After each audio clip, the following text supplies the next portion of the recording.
Jon Stewart tries to humiliate Karoline Leavitt, and she responds with a shocking comeback.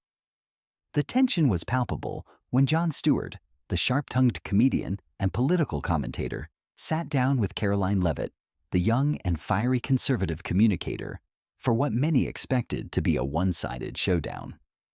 Stewart, known for his biting humor and ability to dismantle opponents with wit, seemed ready to take Leavitt to task.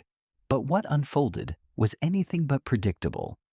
Leavitt not only held her ground, but delivered a shocking comeback that left Stewart momentarily speechless and set the internet ablaze.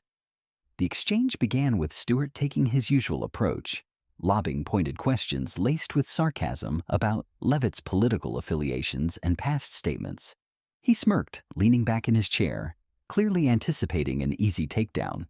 But Leavitt, a former Trump campaign spokesperson and a rising star in conservative media, didn't flinch. Instead, she met his energy with a calm, yet unshakable confidence. When Stewart attempted to corner her on a controversial topic, Leavitt didn't just defend her position. She flipped the script.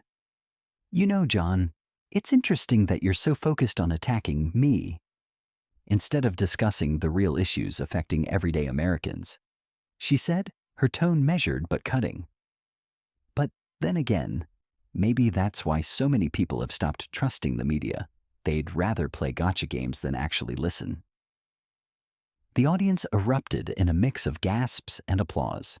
Stewart, momentarily caught off guard, raised his eyebrows before attempting to pivot. But Leavitt wasn't done.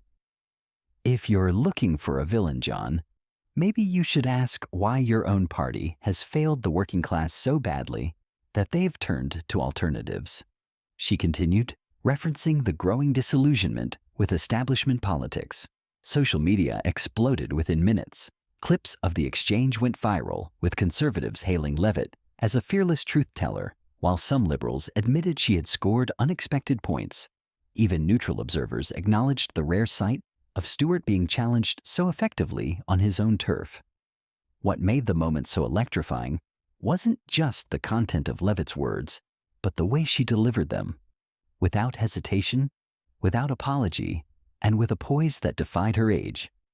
In an era where political debates often devolve into shouting matches, her ability to remain composed while landing a verbal knockout punch was a masterclass in communication. By the end of the segment, Stewart, ever the professional, regained his footing and even chuckled, conceding, "All right, you got me there." But the damage was done. The clip spread like wildfire, racking up millions of views and sparking debates about media bias, generational shifts in political discourse, and whether the old guard of political commentary is ready for a new wave of unflinching voices like Leavitt's. One thing was clear. Karoline Leavitt didn't just survive Jon Stewart's interview. She owned it. And in doing so, she proved that the next generation of political communicators isn't here to play by the old rules.